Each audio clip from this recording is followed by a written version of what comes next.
नमस्कार। जो अभी कुछ वक्त पहले हमने देखा कि भारत और अमेरिका के बीच जो व्यापारिक समझौता हुआ, इसका विरोध पूरे मार्केट में किया जा रहा था। भारत की हो क्यों रहा था? देखिए, जो अमेरिका है वो जीएम फसलें उगाता है।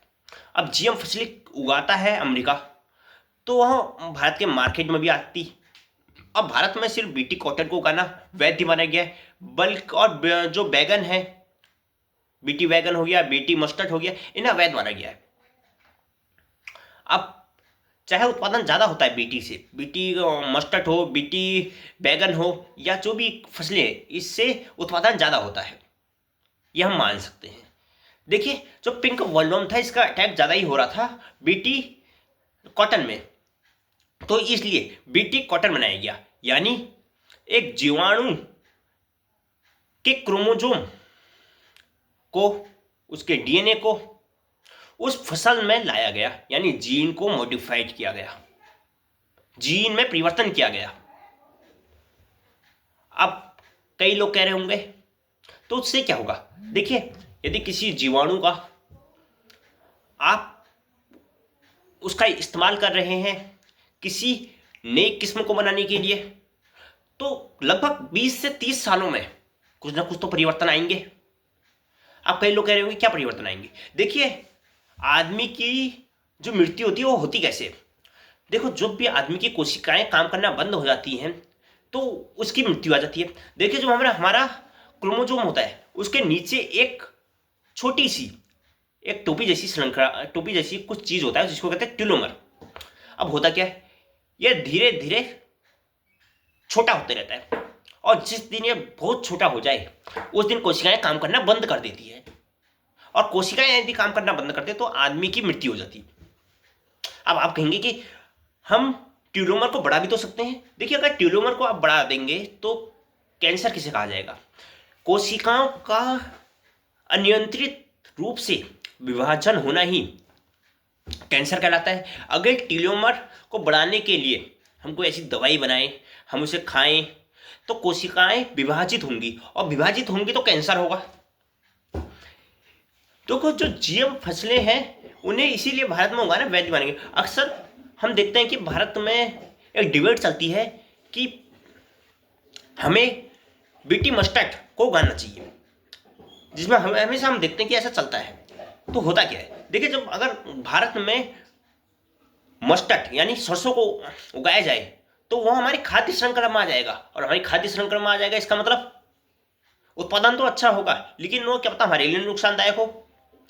आप कहीं कहेंगे क्रिस्पर कैस जो मेथड थी वो क्या थी? फिर देखिए, वो अलग मेथड थी, वो जीन एडिटिंग थी। यानी जैसे आप फोटो एडिट करते हैं, अब उसमें ये थोड़ी नहीं कि आप कोई और खाली उस फोटो को सही करते हैं, उस फोटो को एडिट करके जहाँ पर जो गलती है उसे सही सुधारते हैं। वही क्रिस्पर कैस मेथड में भी होता है। देखिए, जो क्रिस्पर कैस मेथड है, इसमें हम कोई किसी और के जीन को उसमें नहीं लाते, हम सिर्फ उसमें क्या कहते हैं, एडिट करते हैं, जो खराब जीन उसको निकाल दो। वो है जो अभी हमने देखी कि अरहर की जो वैरायटी बनी थी, जो 45 डिग्री में उग सकती थी, उसी तरीके से जो कई फसलें, जो राइस की फसल बनी है जिनमें कम पानी की जरूरत है। अभी आपको पता है कि भारत जो है चावल उत्पादन में पहली रैंक पर आ गया, हमने चीन को पीछे पिछाड़ दिया है। तो हमने चीन को पीछे पिछाड़ दिया है, इसमें हम खुश हो रहे हैं। हमको ये भी सोचना चाहिए कि 1 kg यानी 1 किलो जो हम चावल का उत्पादन कर रहे हैं, उसमें 5000 लगभग लीटर हमें पानी की जरूरत होती है। अब होता क्या है, देखिए, अगर क्रॉप का उत्पादन हम ज़्यादा कर रहे हैं, हमने चीन को पीछे छोड़ दिया, तो हमारे में पानी की भी तो हमने ज़्यादा यूज करा। हमें ये भी सोचना चाहिए। अभी भारत आत्मनिर्भर दलहन योजना, यानी दाल में हम आत्मनिर्भर कैसे हों, इसके लिए काम कर रहा है। क्योंकि इस बार जो 256 मिलियन टन जो हमारा उत्पादन हुआ, जो कि बहुत ज़्यादा है, हम दाल उत्पादन में बहुत अच्छी रैंक में फर्स्ट नंबर पर हैं। लेकिन यह भी हमारे लिए कम है, क्योंकि भारत की जनसंख्या लगातार बढ़ती जा रही है। अगर 2011 की जनसंख्या के हिसाब से आप देखें भारत की जनसंख्या कितनी है, तो 1 अरब 21 करोड़ 8 लाख 977 है। ये 2011 की रिपोर्ट के अनुसार बता रहा हूँ। अगर हम करें कि भारत का कुल भौगोलिक क्षेत्र 328 मिलियन हेक्टेयर है, कुल रिपोर्टिंग एरिया 306 मिलियन हेक्टेयर है। लाइफ स्टॉक की बात करें तो हम 15% लाइफ स्टॉक से प्राप्त करते हैं जीडीपी में।